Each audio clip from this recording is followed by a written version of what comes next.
What are the tips and tricks for making a better brownie? Well, today on WTF, we're going to show you 3 great brownie recipes: a classic, a keto, and a gluten-free.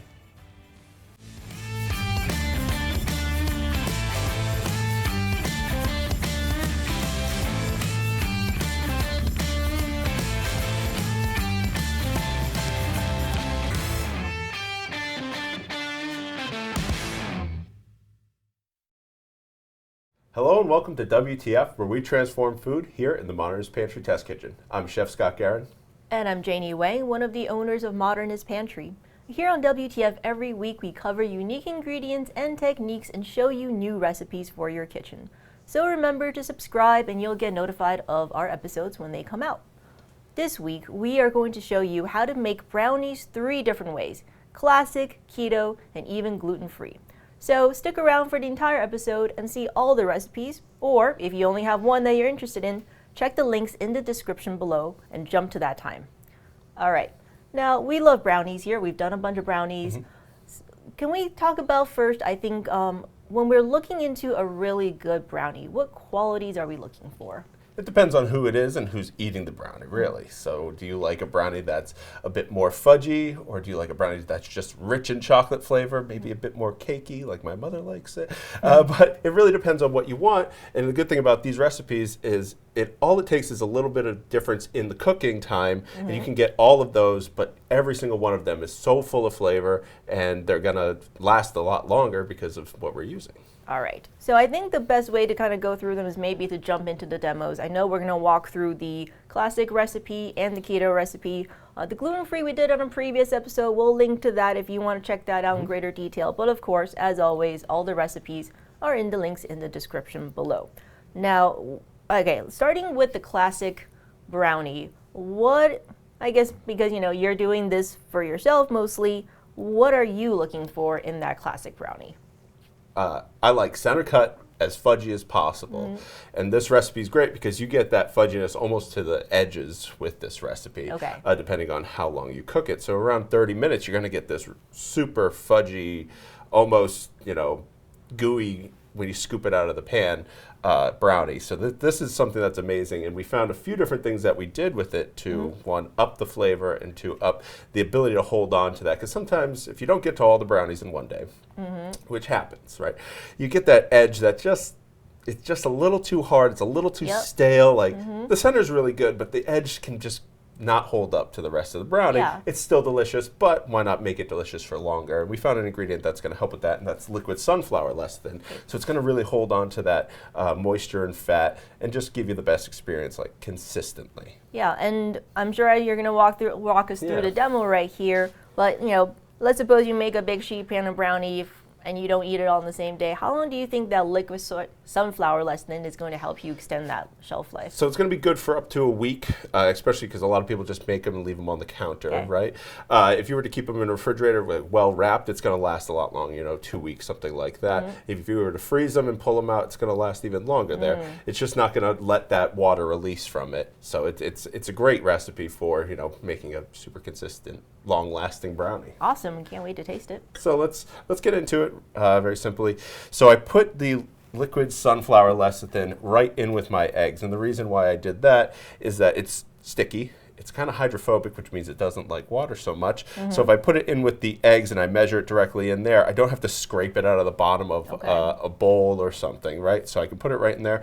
If it goes just slightly over, it's not the end of the world. This is about 0.6% to the total weight of the recipe itself, not just the flour, right? So it's a small amount for what we're doing. Yeah, maybe like a teaspoon compared to everything else. Yeah. So, and when I mix it with these eggs, the lecithin that's naturally in the eggs is going to kind of grab onto that and just going to allow it to emulsify nicely. Okay, so it's kind of helping what the eggs are already doing. Exactly. Awesome. So we can get it in here, and now we have this wonderful glass bowl. So for the sake of internet television, right? Generally, this would be a very hot caramel that I'm going to be adding directly into here. And what that's going to do is it's going to slightly cook the eggs. It's going to allow them to froth up with the ability to, make sure that caramel is timed perfectly, it'd be very difficult for doing it on screen. So we have the caramel here, may need a little bit of help. But what this also does is it gets in there and it starts to free up those eggs, like I said, cook it a little bit. And this is in place of all the sugar in our recipe. Okay. So rather than adding just granulated sugar at this point, we wanted to add another layer of flavor. So we made a very deep, rich caramel. If you wanted to be a little bit lighter, you absolutely could do that. You could do a caramel that's cooked to a lower temperature. But here we did a very rich, on the verge of burnt but not burnt, so that it's tasting bad. But we want to give as much rich flavor as we possibly can, and that's what we did here. So get that in there. I mean, it is caramel, so it's going to stick a little bit. But that's in place of all the sugar that's in this recipe, other than the sugar that's naturally in the chocolate. Or not naturally, but added to the chocolate, right? So I'm just going to get this up. And this allows a lot of the air to get trapped within the eggs, almost like a sabayon, right? Okay. So you're cooking those eggs slightly, and it allows the air to get trapped in there because this has no leavening agent. Okay. It is just the eggs that are making this, get a little bit light and fluffy. So at this point, I'm going to add my grade A vanilla bean. So this is something that we carry, and that's one vanilla bean completely scraped. You can save those pods and make your own vanilla extract if you'd like, but we want to make sure that the, caramel, vanilla, it's going to smell wonderful, right? Yesterday I was making these and people barged into the kitchen. They're like, what are you making, right? So that vanilla bean's going to be very aromatic, as we can smell right now. So let that go. This would generally mix for about 15 minutes, but we can kind of pass through. Right here I have butter and my chocolate. I'm just going to mix it up to make sure it's fluid. So this is 70% chocolate, 100% chocolate, and butter. And I melt this down, and this is going to mix in with my caramel mixture here. And that's totally fine. If you have to scrape the bowl, you can absolutely stop it and scrape it. Okay. But I'm going to mix this in here, and I'm basically making an emulsification. Right. At this point, I'm going to slowly drizzle in my butter and chocolate, which are both fats, into my lecithin mixture, and you can see this get nice and fluffy as it goes in here. And this is where a lot of that emulsification is going to happen with the liquid liquid sunflower lecithin in this case. Okay. Right? And is this, because when I'm making stuff, sometimes I just forget to add certain things in. So if I forgot to add in the sunflower lecithin with the eggs, can I also add it in here as well? Yeah, as long as you're adding it before you add the dry ingredients, it's really going to be fine. All right. You just want to have the ability to catch onto the fat and the water at the best possible time. If you happen to get it when the dry ingredients are mixed in, not the end of the world, but you definitely want it to be in by this point, or even just after this point, and allow it to mix a little bit more. Yeah. So we're going to keep this going just for a second. You can definitely see it's getting a little bit more voluminous, I think is the actual word. Yeah. It's coming up. It's a beautiful color. So you get that caramel and the chocolate in there as well. And one thing that I know we've covered on a previous WTF, which is kind of the differences between liquid and powder lecithins. And a lot of people, I think powder lecithin is a little easier to get a lot of times. So a common question that we often get is, if I'm at home and I want to make this recipe, I don't have liquid sunflower lecithin, but I have powder lecithin, can I just sub it in? If you're in a pinch and you need to, and you want that lecithin in there, I think that is fine. Is it going to give you the exact same results? Not necessarily, because you're not adding that little extra bit of fat in there too, because the liquid sunflower lecithin is a fat-based product, right? So in doing that, you're going to add a little bit extra fat, which adds to gooiness. Right. So if you have powdered lecithin and that's what you want to try, sure, but you're not going to get the exact same result. They're not a one-to-one match for each other. While they do the same thing, they work with two different, liquid sunflower lecithin goes with fat and powder goes with water. So at this point, I'm just going to knock it down, and I'm going to add in cream cheese. We found that the cream cheese gives just a little extra rise and a little bit of sturdiness to it, so it doesn't completely collapse and then you just have fudge, right? You get a little bit extra sturdiness to it. It's nice. Mix that in. That's another fat going in there, so allow that to mix in there. Once that seems to be pretty smooth, we can really knock it down and add our dry ingredients that I make a mess with immediately. So that seems to be good. Now, once I add these dry ingredients, I'm just going to mix them till they're mixed in. Okay. There's flour in here, and flour will create gluten strands, and it just make it a bit too chewy if we go too long. So this seems pretty good here. It's actually... I think it also depends on what you like. Like, I also like my brownies a little cakier, so... Yeah, so if you wanted to, you could absolutely, like I said, just cook the recipe a little bit longer. That will get rid of some of the moisture naturally, so you get that fatty richness, but you're not going to... put this down. You're not going to get rid of the fat. You're going to get rid of a little bit of the moisture just by naturally cooking a little bit longer, right? So... I'm going to mix this in, and here we have flour, we have cocoa powder, so a little bit extra chocolate flavor added in there. I have a little bit of salt in here as well. So these are the dry ingredients that we have, and I'm not mixing until I get them all in. I just want to barely mix them in. Because if I was mixing this whole time, it's every pass it goes through, it's creating gluten strands.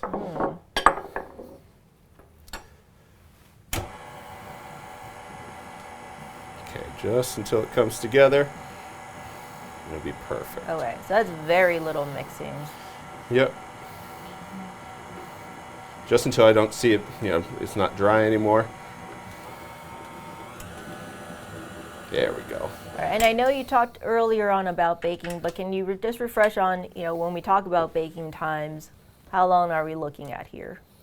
Okay, so perfect. If you want to do 25 minutes, that's going to give you the gooeyest brownie I think I've ever had. 35 minutes, we're going to get, let me just get a little scoop so we can take a look at it. You can see how rich it is already.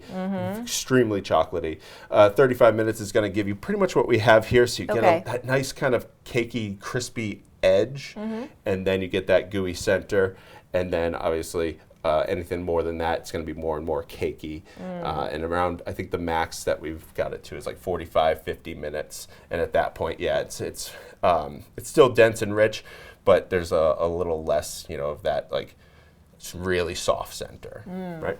And some people like that, which I'm totally, it's delicious either way, right? So, okay, so we're probably going to taste test it. Which one of these is the classic brownie? So the classic brownie is in the center here. And one thing that's good to know is that the caramel that we did, so in cooking the sugar, you're going to get a little bit crispier of a top too. That's a really cool thing. Especially right out of the oven, you're going to get a nice crispy top. And these were baked yesterday, so you're going to have a nice texture to them. They're still super soft, super rich. I've said super a lot, I think, in this episode. I like the crispy. I think that's my favorite piece. Like, you're a center person. I'm the edge person. I like 100%. That. I like that edge. I want to barely be able to pick it up. Yep. This is a really rich brownie. But, it's dense, it's fudgy, it's a little cakey, which I like. The top is crispy, like Scott said. And this is a really decadent brownie. So if that's what you like, you're really going to like this recipe. Oh, it's making my mouth water. Okay, we're going to take a little break, reset the table, and when we come back, we're going to show you how to make a keto brownie. All right, and we're back, and we're about to dive into the keto brownie recipe. But before that, I want to quickly talk about this week's giveaway. So this week's giveaway will be the ingredients that you need to make any one of these particular recipes. And to enter to win, just leave in the comments below a recipe or product or something that you would like to see us compare and contrast and do in different ways. Because I thought this was really fun. I know that you guys have been providing a lot of great ideas on what you would like to see, and a lot of them are making it onto the list of WTFs. So leave it in the comments below and enter to win. All right. Now, I know that a lot of the keto folks have been asking for, different types of keto baked goods, sweets, so we thought the brownie would be a fun one to do. When you started going into the keto brownie recipe, what did you find was the biggest challenge? To make it look and taste like a brownie. It's difficult. It doesn't have any of the real building blocks of other than eggs, of what a brownie is. A brownie is flour based, and you can't have any of that. It also has a lot of sugar, and you can't have any of that. So really it's just figuring out and finding out where and when I can add certain things to give me that lift, that texture, the look, right? Because a lot of it comes from visual too. So we found a great way and a few ingredients that are going to help us achieve that look and give us the same, satisfying experience, because you want to have it a little bit gooey, you still want to have that crisp, and it's like, what's going to give us that in making a brownie that's completely keto, fat and protein based. So we found some really cool things. We can actually just get right into it, because we wanted to build it as similar to a regular brownie recipe would be, so that the entire experience is similar. So I have my eggs. If you wanted to, you absolutely could add liquid sunflower lecithin here. Okay. It's not mandatory. I mean, this recipe has so much fat in it, but you absolutely could add it right here. Yeah, and I'm sure some people might have noticed that we've switched out from the stand mixer to the food processor for this. Yes. Why is that? So you want to be able to process up a big part of this, which is mozzarella cheese. It's okay if you get a little spots in there that are not, but if you end up with a big clump of mozzarella cheese, you're really going to notice it. Okay. And what the mozzarella cheese brings to the party, I'll actually put it in early, what that brings to the party is for that crispy edge. So where the edges touch the pan, just as if it was pizza, where you get that kind of crisp, that's where the mozzarella cheese really comes in here, and it allows for that, just an added bit of texture where a lot of these things would be soft. So we have that, and we have a lot of different things that we're going to add in a little bit later, but let's get this going, just as we did the traditional recipe. So I'm just going to pulse this together, just until, and there's vanilla bean in here as well. So we want to, if we don't add vanilla bean or any vanilla extract, this recipe is so eggy that you will just taste eggs. And vanilla bean is a classic trick. One, because it's delicious, and two, it covers egg flavor really well. That's why it's in a lot of custards, like creme brulee and stuff like that. So mix this up. We want to blitz up that mozzarella. And we just love fresh vanilla bean anyway. It's wonderful. I don't think there's many recipes where it makes it cheese, eggs, and vanilla. Yeah, it's wonderful, right? So we have some cool things that we're going to be adding here. So I have a little bit of salt that I'm going to be adding. I can add that at this point. A little bit of espresso powder. That's also going to be just bumping up that kind of richness that we have in here. And at this point, I'm going to be adding butter and 100% chocolate. Now I can't add the 70% that we added to the traditional recipe because it has sugar in it. So we have to go complete 100% chocolate and a lot of cocoa powder to really give us that that chocolatey look and flavor. So I'll have to have this. There we go. So I'm going to pour it right down here and just make that emulsion just as I did before. Okay, and what is the logic behind the slow drip instead of just dumping it all in? Yeah, so we want it to, this is a lot of water, and it does have less than naturally from the eggs. If I were to add it all in at once, it wouldn't be able to cut this fat into globules and hold on to it in the nice network of water, just like making a mayonnaise and things like that. You can see how it's kind of opaque at this point too. It would be separated, it would be gritty, all those types of things, right? And you can see in the overhead it's just so smooth and wonderful. So at this point we can add in our cream cheese, right? 100% keto. And we have our dry ingredients. So here we have a lot of allulose, and that's where our sweetness comes from. Allulose has the closest flavor to table sugar that were possible to find. So we have that. We're just going to add in our I'm Free Perfect Gluten Replacement structure, right? We want to hold on to all this fat so it doesn't collapse. We can have nice air pockets and things like that. This does have a bit of baking powder, right? Adding lift. And then this is a real key to this recipe is egg white powder. If I don't add the egg white powder, this recipe completely collapses. This and the I'm Free Perfect Gluten Replacement is the structure, is the airiness in this recipe, or else it is just fudge. Yeah, I do remember when we were testing like an early version of it, I believe didn't have the egg white powder, and it was really just kind of like a flourless chocolate cake almost. It was like thin. It was still delicious, but it didn't feel like a real brownie to me. If you want that like extremely dense, or if you wanted a fudge, just remove these two ingredients, and you're going to end up with that extremely dense, almost fudge texture. So I'm going to add this in at this point. Okay. And is it also just a barely incorporating it, or? Well, there's no flour, so there's no gluten. So you actually want to blend it a little bit more because of that I'm Free Perfect gluten replacement. You want to incorporate it as well as possible. If you don't, then you're going to end up with some pockets that are really well lifted and some that are not. And if you don't mix it enough, maybe you get a clump. Right. So mix this in. There's a little bit of almond flour in there as well. Okay. If you wanted to replace that, let's say there's a nut allergy or something like that, you can replace it with flax meal or something like that. Totally fine. Chia seeds, whatever it happens to be. Yep. And I know we already talked about baking time, but in case anyone had jumped past that part and they started on this recipe, let's just quickly talk about baking time again so that they're not like, how long do I bake this for? Yeah, good. I'll give you a quick rundown. So all the recipes bake at 350. Okay. It's like a classic baking temperature here in America, right? This one is about 20 to 25 minutes. It's the shortest of the bunch. This is 25 to 50 minutes.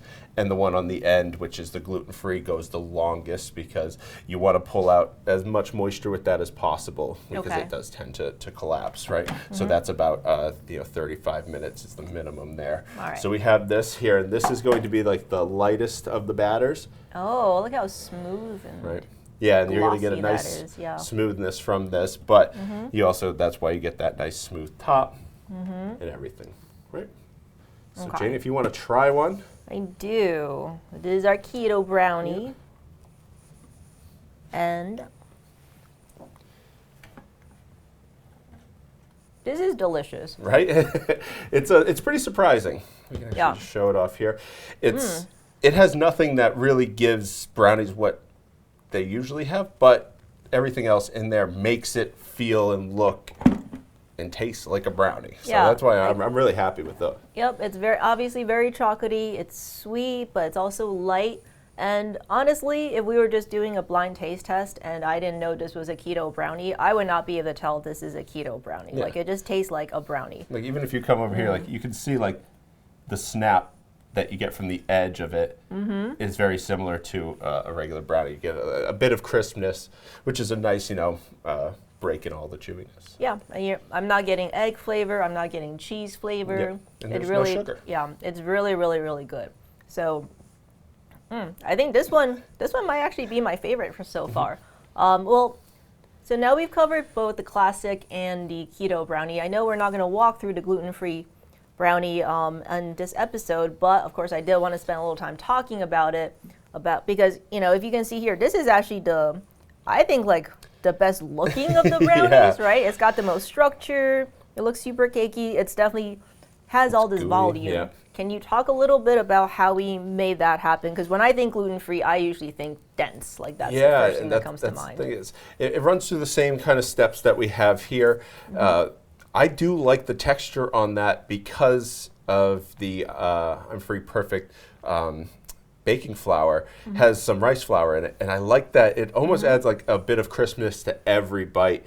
It does become very gooey. It looks wonderful, and I do love the gluten-free brownie. It's one of my favorites, and sometimes we make them, or when I first definitely made them, I gave them to people, and they had no idea. And that's kind of what you want, is you want these to just be a good brownie. Yes. Doesn't matter if it's keto, gluten-free, regular, it's just got to be a good brownie. And all three of these are good brownie recipes. Yeah, I like the structure on this one. And it's very, very moist, and it's got all the chocolatey stuff, but again, it's light. Like, that's one of the things we're looking for, that ironically we went for the most dense in our classic, and made it the most fudgy, but this is also a delicious brownie. They're all great.